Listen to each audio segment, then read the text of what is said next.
여러분, 안녕하세요. 여러분이 늘 행복하시길 바라는 책 읽어주는 앤입니다.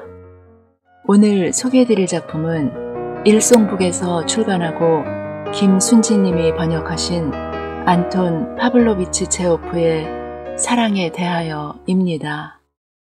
주인공 알류히는 대학 졸업 후 아버지의 빚을 갚기 위해 적성에 맞지 않는 농장일을 시작하고 그러다 우연히 유부녀인 안나를 알게 되어 두 사람은 사랑의 감정을 느낍니다. 하지만 그들은 여러 가지 현실의 장애물을 생각하고 마침내 아픈 이별을 하게 됩니다. 그리고 잠깐일 거라 생각했던 알류힌의 농장일은 그의 평생의 업이 될 것 같습니다.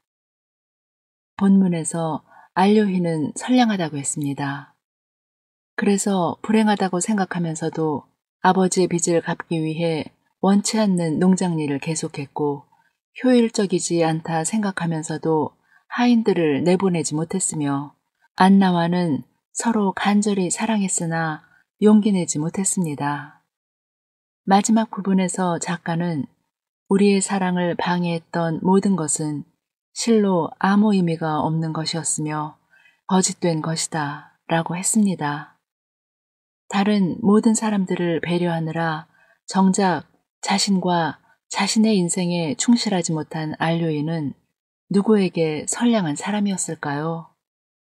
여러분의 생각은 어떠신가요? 이렇게 좋은 작품의 낭독을 허락해 주신 일송북 출판사와 역자님께 감사의 말씀을 전합니다. 낭독해 드리겠습니다. 좋은 시간 보내세요.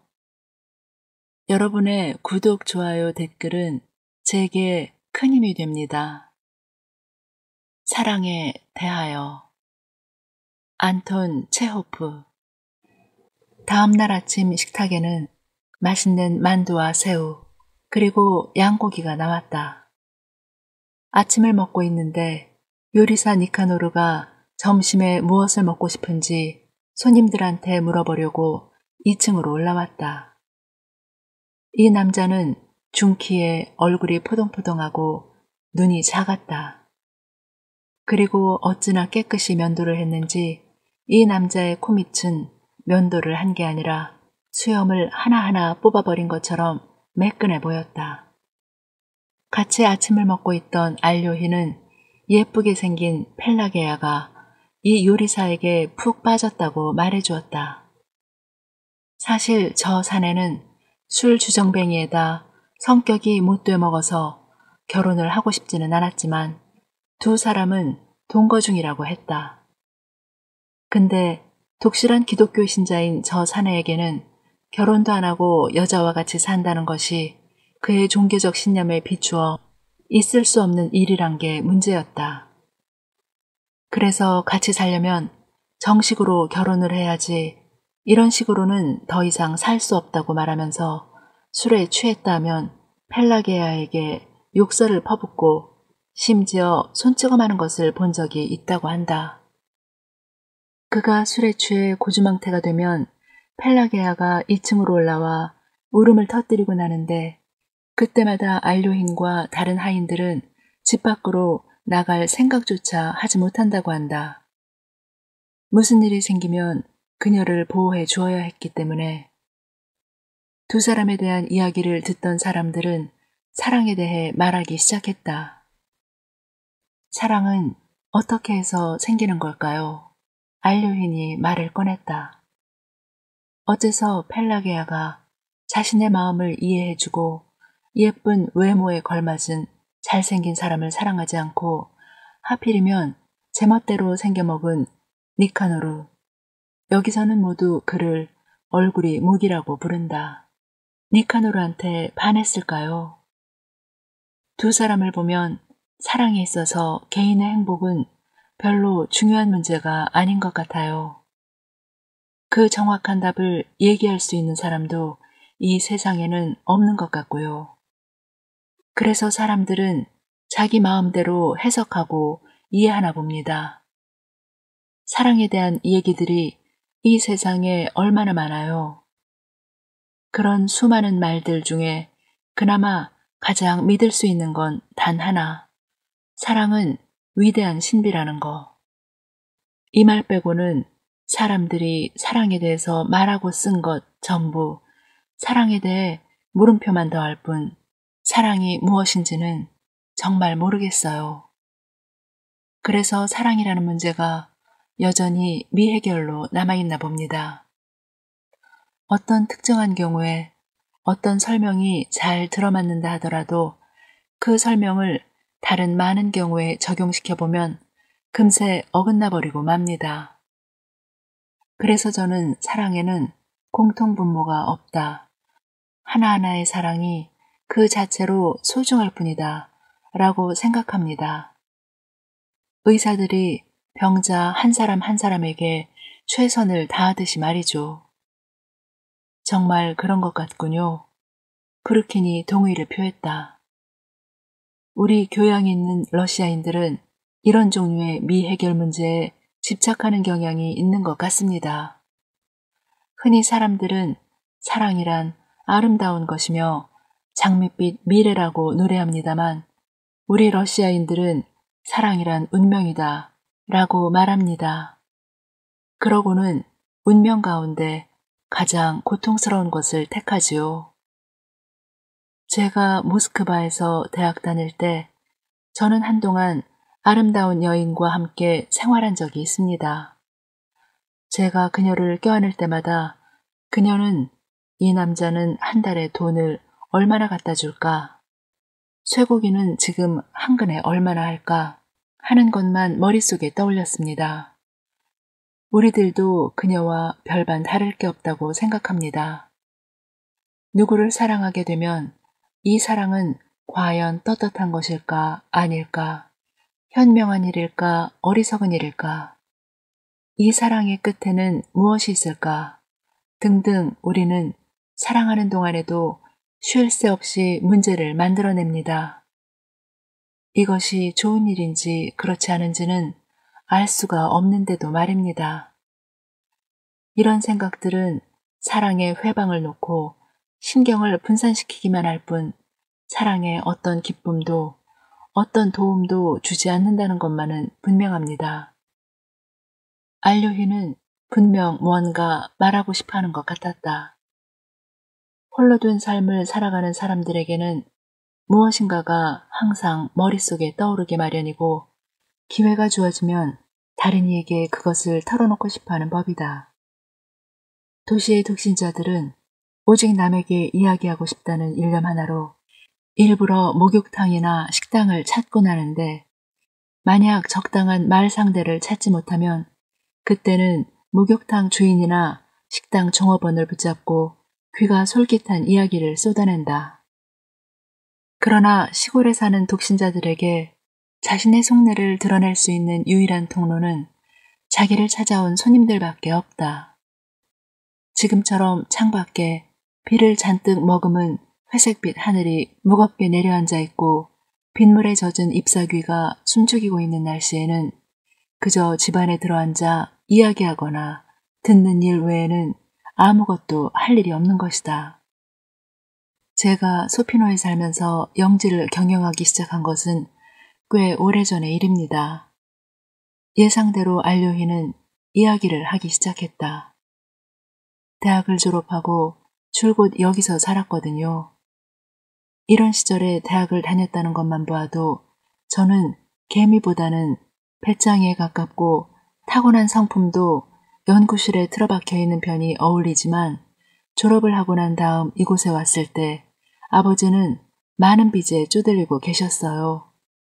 아버지가 이렇게 빚을 지게 된 것도 따지고 보면 제 교육에 많은 돈을 소비했기 때문이었죠. 그래서 저는 빚을 다 갚을 때까지 여기 남아서 일을 하기로 결심했습니다. 굳게 마음을 먹고 이곳에서 일을 시작하기는 했어도 마음이 내키지 않았던 것만은 사실입니다. 여기는 원래 토질이 좋지 않아서 내다 팔 수 있는 농작물을 많이 거둬들이기가 힘들거든요. 그래서 조금이라도 수익을 내자면 농로를 다그치거나 품삯을 주고 일꾼을 써야만 합니다. 그러나 아시다시피 그들은 주인이 없으면 낫을 놓아버립니다. 아니면 온 집안 식구가 팔을 걷어붙이고 농사일에만 매달려야 하죠. 다른 방도가 없습니다.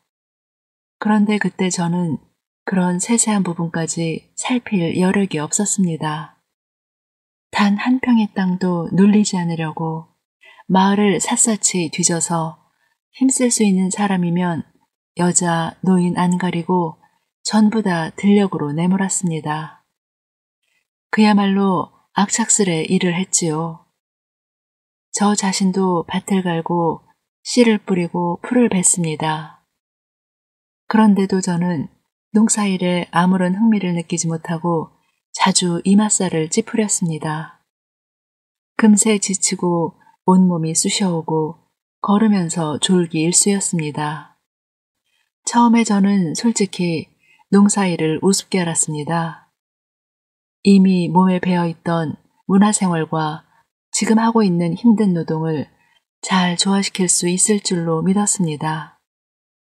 몇 가지 규칙만 지키면 된다고 생각했거든요. 그래서 저는 제가 세운 규칙과 원칙대로 생활했습니다. 치장이 잘 된 2층 방을 쓰면서 아침과 점심 식사 후에는 향기로운 커피를 마시고 잠자리에 들어서는 유럽 통보라는 잡지를 읽었죠. 그러던 어느 날 우리 교구의 사제인 이반 신부가 찾아와 집에 있던 커피를 만들어 앉은 자리에서 몽땅 마셔버리고 교우들에게 준답시고 저희 집에 있던 유럽 통보를 몽땅 가져가 버린 일이 있었습니다.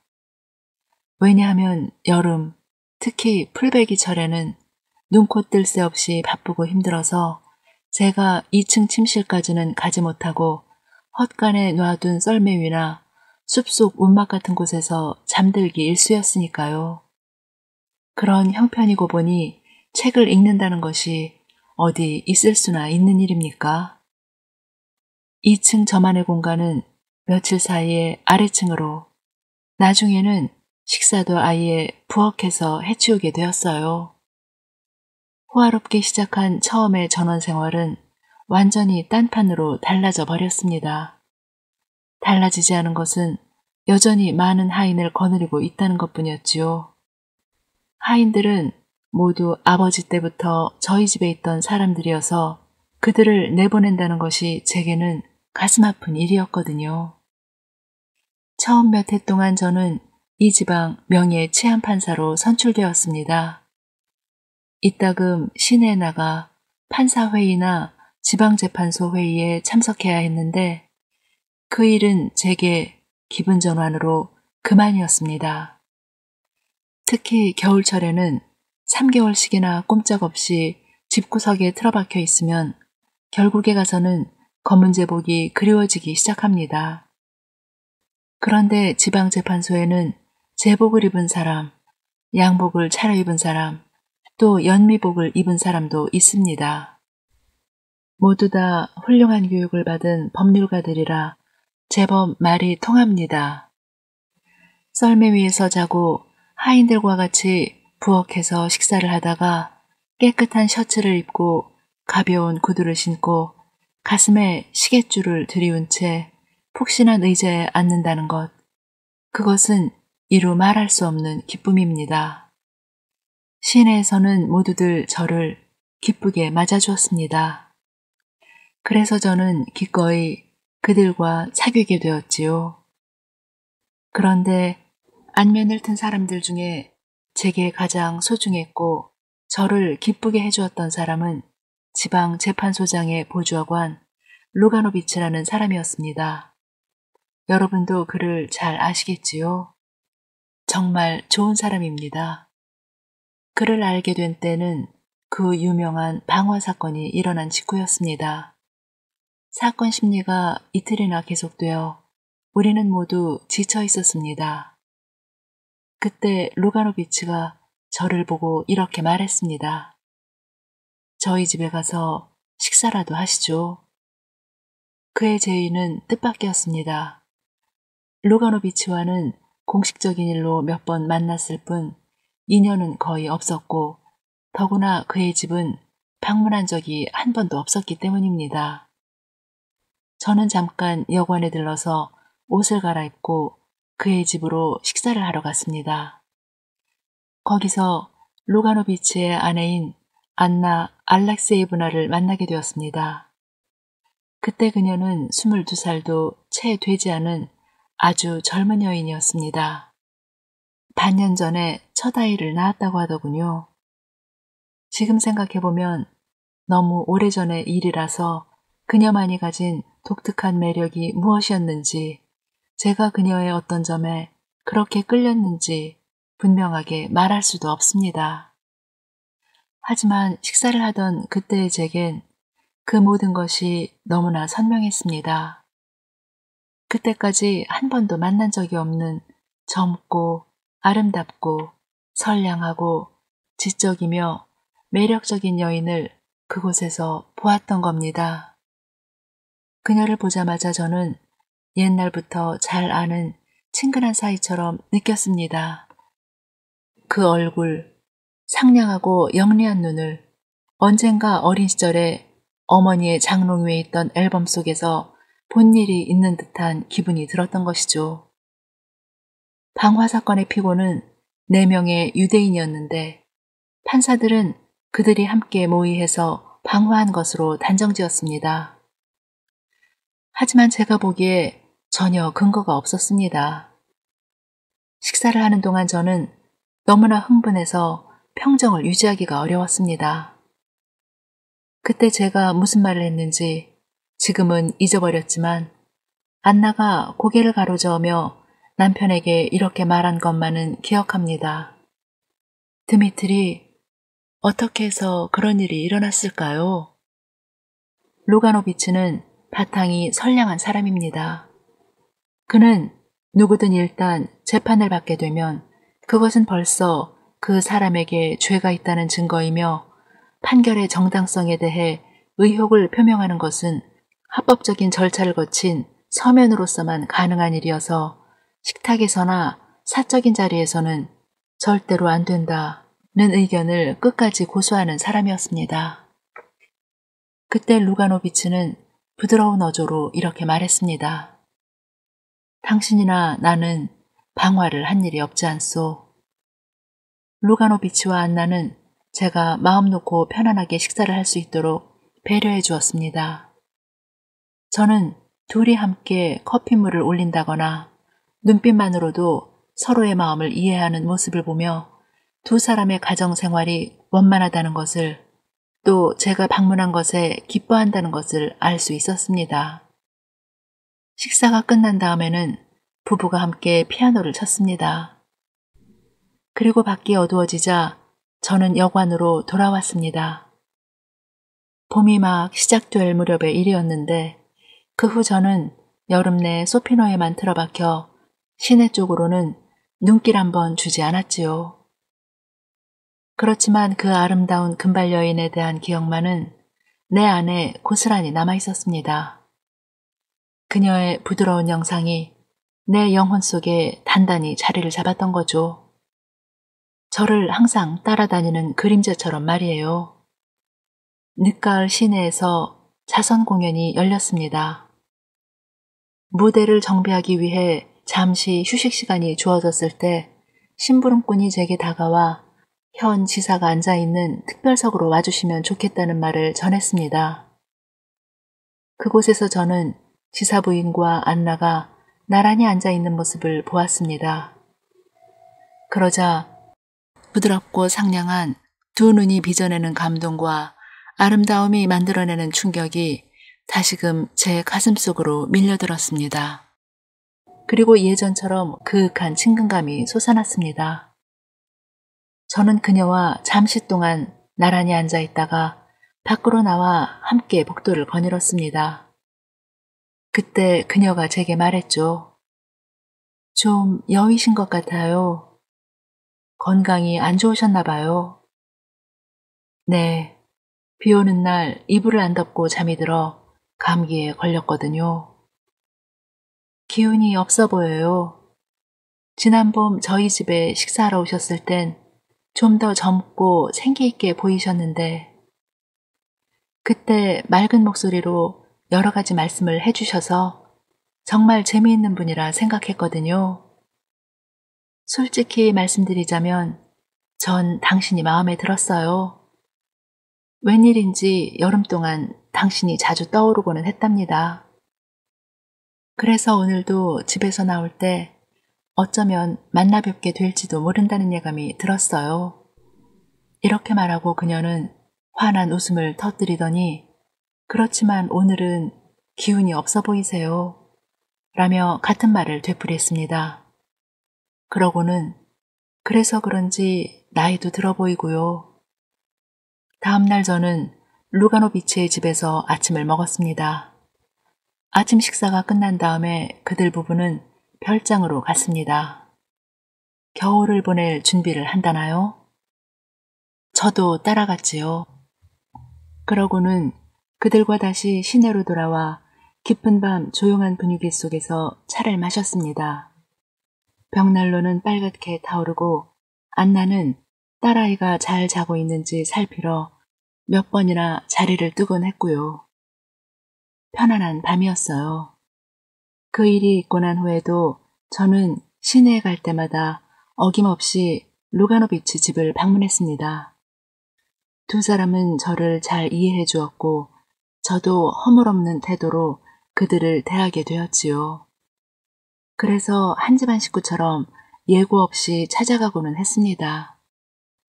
어느 날인가 루가노비치의 집에 연락도 않고 간 적이 있었죠. 거기 누구세요? 안쪽에서 이렇게 묻는 소리가 들려오고 제 귀는 아름다움으로 가득 찼습니다. 그러면 하녀인지 유모인지가 대답을 하지요. 파벨 콘스탄티니츠께서 오셨습니다. 방에서 나온 안나는 근심 어린 표정을 지으며 언제나 제게 이렇게 묻곤 했습니다. 왜 이렇게 오랫동안 안 오셨어요? 혹시 무슨 일이라도 있었나요? 순결한 그녀의 눈길, 제게 내미는 우아한 손, 실내복, 머릿결, 목소리, 내딛는 발걸음, 이 모든 것이 지금까지 제가 경험해보지 못한 뭔가 새로운 것이 제 삶에서 비로소 시작되고 있다는 느낌을 자아냈습니다. 집안에 들어서서 그녀를 볼 때마다 저는 그런 느낌을 받았습니다. 우리는 오랫동안 이야기를 주고받기도 하고 스스로를 돌아보면서 말없이 앉아있기도 했어요.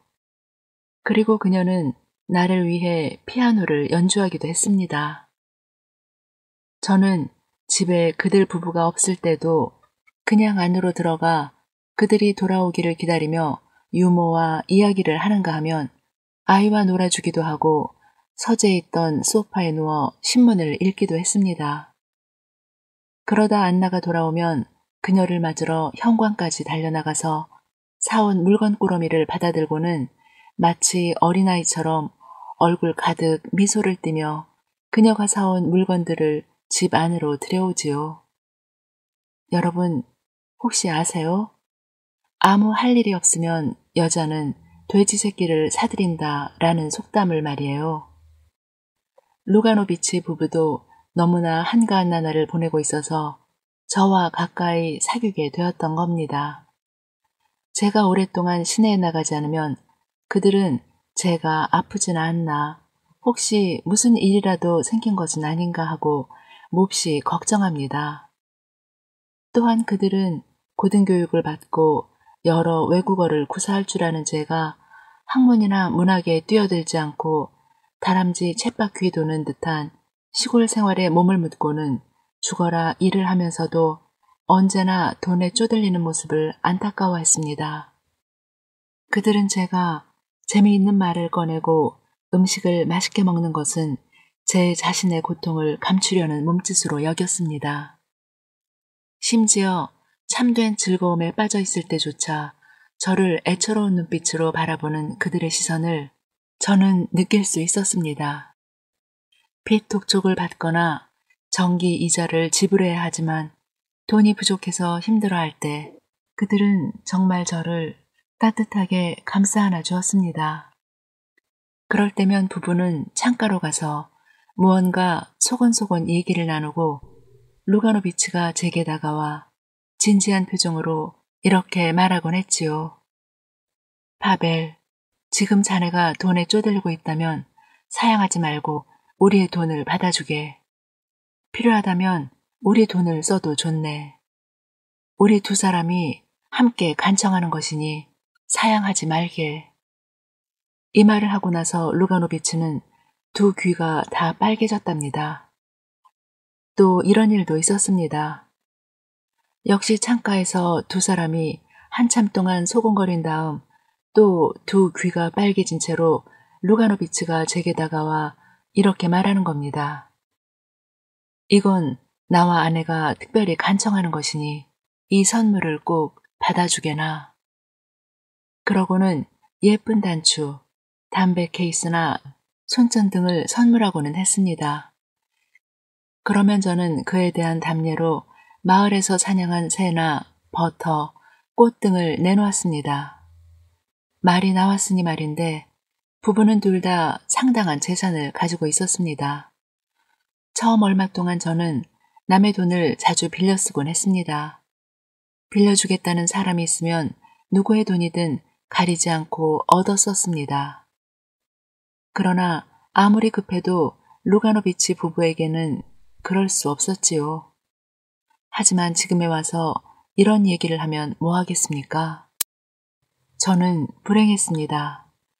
집에 있을 때에도, 들에서 일할 때도, 그리고 헛간의 건초더미 위에서 잠을 청할 때에도 저는 늘 한 가지 생각뿐이었습니다.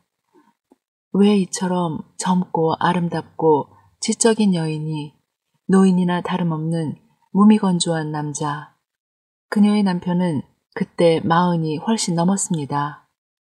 무미건조한 남자와 결혼해서 아이까지 낳았을까?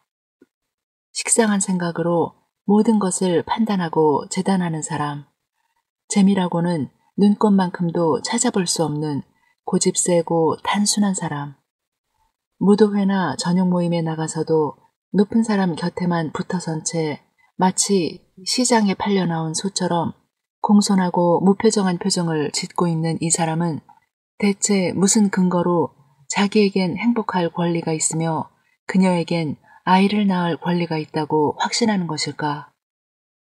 저는 이 생각만 하며 수수께끼를 풀어보려고 애썼습니다. 그리고 어째서 그녀는 내가 아니라 하필이면 루가노비치와 만나게 됐을까? 우리 인생에서 그런 무서운 실수가 일어나는 이유는 무엇일까? 라는 의문을 해결해 보려고 온 힘을 기울였지요. 시내로 나가 그녀를 만날 때마다 저는 그녀도 저를 기다리고 있었다는 것을 눈빛으로 알 수 있었습니다. 게다가 그녀는 아침부터 제가 오리라는 걸 예감했다는 말을 제게 자주 하곤 했습니다. 우리는 오랫동안 이야기를 나누기도 하고 말없이 시간을 보내기도 했습니다만 우리의 사랑을 서로 고백하지는 않았습니다. 서로 가슴에 묻어두었던 것이죠. 우리의 비밀이 우리들 자신 앞에 모습을 드러낼 것 같아서 어떤 계기도 만들지 않으려고 무척 신경을 썼습니다. 저는 진심으로 그녀를 사랑했으면서도 줄곧 만약에 이 사랑을 쟁취할 만한 힘이 우리들에게 부족하다면 우리의 사랑은 어떻게 될까? 라는 문제를 스스로에게 묻고 해답을 찾으려고 고민했습니다. 침묵 속에 흘러가는 저의 사랑이 참을 수 없이 고통스러운 것이라 할지라도 저 때문에 안나와 그녀의 남편과 아이들 그리고 이 집 전체의 행복한 생활이 깨어진다는 것은 있을 수 없는 일이라 생각했습니다. 우리의 사랑은 떳떳한 것인가? 그녀는 나를 따라 나설 것이다. 그러나 어디로 간단 말인가? 나는 그녀를 어디로 데려갈 수 있단 말인가? 만약 나의 삶이 아름답고 유쾌한 것이라면, 만약 내가 조국의 해방을 위해서 싸우는 투사라든가 저명한 학자라든가 아니면 인기 있는 배우나 화가였다면 상황은 달라졌을 게다. 그러나 그녀를 판에 박은 듯 평범한 환경과 똑같은, 아니 그보다도 못한 또 다른 환경으로 끌어들이는 것과 다를 게 뭐란 말인가. 우리의 행복이 과연 얼마나 오래 지속될 수 있을까? 내가 병으로 죽거나 서로의 애정이 식어버리면 그때 그녀는 대체 어떻게 될 것인가? 저는 제 자신에게 끊임없이 이렇게 묻고 있었던 겁니다. 아마 그녀도 저와 비슷한 생각을 하고 있었나 봅니다. 그녀는 남편과 아이들, 그리고 자기 어머니를 생각하고 있었습니다. 그녀의 어머니는 사위를 친자식 이상으로 사랑하고 있었죠. 만약 그녀가 자신의 감정이 움직이는 대로 맡겼다면 솔직히 고백했을 겁니다. 그러나 그녀의 입장에서는 감정이든 이성이든 그 어느 쪽도 무겁고 가슴 아픈 것이었을 테죠. 그리고 또 하나의 의문이 그녀를 괴롭히고 있었습니다. 나의 사랑이 그에게 행복을 안겨줄 수 있을까? 그렇지 않아도 힘들고 불행한 그의 삶을 더 혼란스럽게 만드는 것은 아닐까? 하는 것이었습니다. 또 그녀는 저와 비슷한 나이 때문에 괴로워했고 새로운 삶을 시작하기 위해 필요한 활력과 의욕이 부족하다고 자책하고 있었습니다. 그녀는 남편에게 파벨의 부인은 살림 잘하고 넉넉한 조력자 역할을 할 수 있는 영리하고 착실한 아가씨여야 하지 않을까요? 라는 말을 자주 했습니다. 그러면서도 온 시내를 뒤져봐도 그런 아가씨를 찾는다는 것이 쉬운 일이 아닐 거라는 말을 잊지 않았습니다. 그러는 사이 여러 해가 흘렀습니다. 안나에겐 벌써 아이가 둘이나 생겼습니다. 제가 루가노비치의 집을 찾아갈 때면 하녀들은 언제나 상냥한 미소로 맞아주었고 아이들은 파벨 아저씨가 오셨다고 반가워하며 제 목에 매달리곤 했습니다. 이렇게 모두 저를 환영해 주었습니다. 제가 무엇을 생각하고 있는지 알 리 없었던 집안 사람들은 자기들처럼 저도 기뻐하고 있는 줄로 알고 있었겠지요. 루가노비치 사람들은 저를 선량한 사람이라 여겼습니다. 어른아이 할 것 없이 모두들 저를 훌륭한 사람이라고 생각했답니다. 저를 대하는 그들의 태도를 보고 알 수 있었죠. 그들은 마치 저와 함께 있으면 그들의 삶이 보다 깨끗하고 아름다워지기라도 하는 것처럼 저를 대해 주었습니다. 안나는 저와 둘이서 극장 구경을 가기도 했는데 언제나 걸어서 갔어요. 극장에 가면 어깨를 맞대고 나란히 앉았습니다. 말없이 그녀의 손에 있는 오페라 글라스를 받아들면 저는 그녀가 내 사람인 듯 느껴졌고 우린 서로 떨어질 수 없는 사이라고 생각했습니다. 그러나 사람들의 오해를 피하기 위해 극장 밖으로 나오면 언제 그랬냐는 듯이 남남처럼 작별 인사를 하고 헤어졌습니다.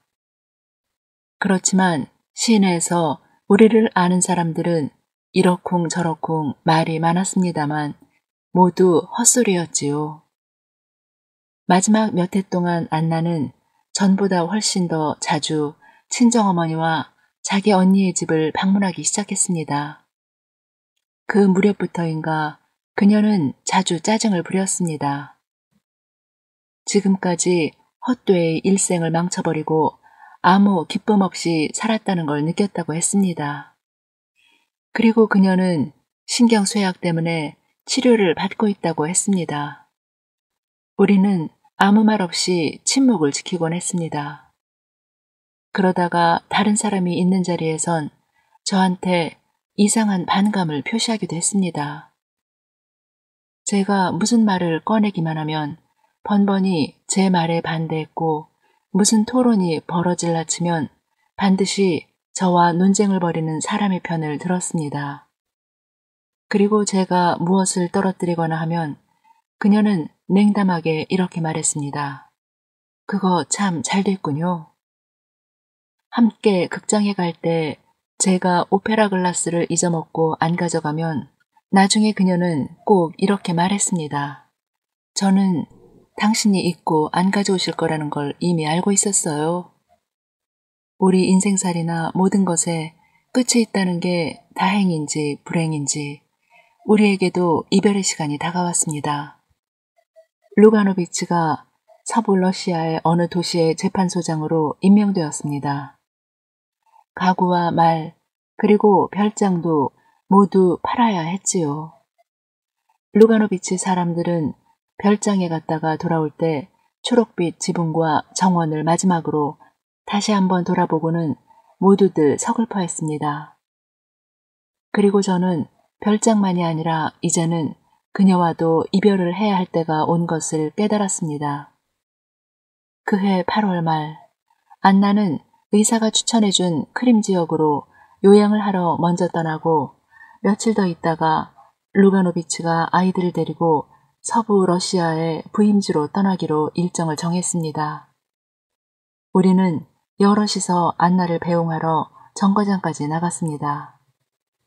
그녀가 남편과 아이들에게 작별 인사를 하고 열차 출발을 알리는 세 번째 벨이 울리려 할 즈음 저는 그녀가 잊고 놓고 간 상자를 선반에 얹어주려고 그녀가 타고 있는 열차의 객차 안으로 뛰어들어갔습니다.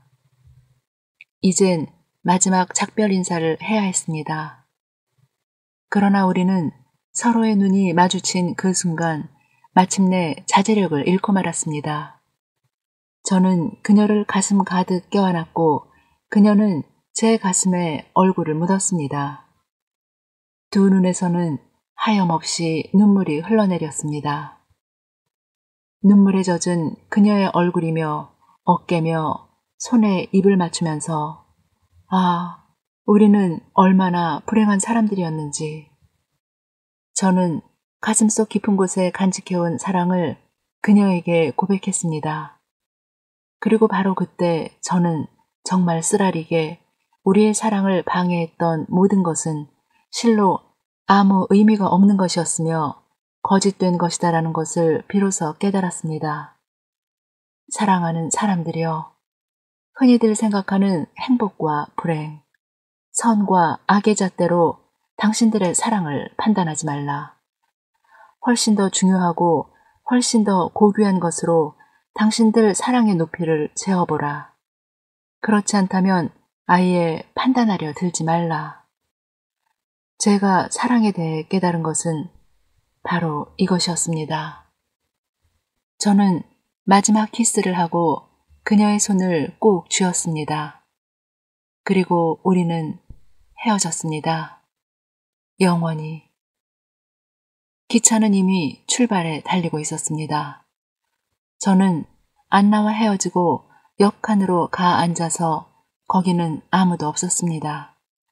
기차가 다음 정거장에 설 때까지 혼자 울었습니다. 그리고 저는 소피노까지 걸어서 집으로 돌아왔습니다. 알료힌이 이야기하고 있는 사이에 비는 그치고 태양이 모습을 보였다. 브루킨과 나는 발코니로 나갔다. 그곳에서는 정원과 저수지의 아름다운 경치가 한눈에 바라다 보였다. 저수지의 수면은 햇빛을 받아 거울처럼 반짝이고 있었다. 우리 두 사람은 그 경치에 흠뻑 취하면서도 한편으로는 그 선량하고 총명한 눈을 가진 사람, 긴 이야기를 해준 그가 지금까지 이렇게 광대한 영지를 다람쥐 쳇바퀴 돌듯 부지런히 돌아다니고 있을 뿐 자신의 삶을 좀 더 유쾌하게 해줄 학문이나 다른 어떤 것에 몰두하지 않은 것을 못내 아쉬워했다. 나는 그가 열차 안에서 젊은 부인과 작별 인사를 나누며 키스를 했을 때 그녀의 얼굴은 슬픔으로 가득 찼을 거라 상상했다. 브루키는 시내에서 그 젊은 부인을 만난 적이 있다고 했다. 특히 그녀와 잘 아는 사이여서 전부터 그녀를 미인이라고 생각해왔다고 했다.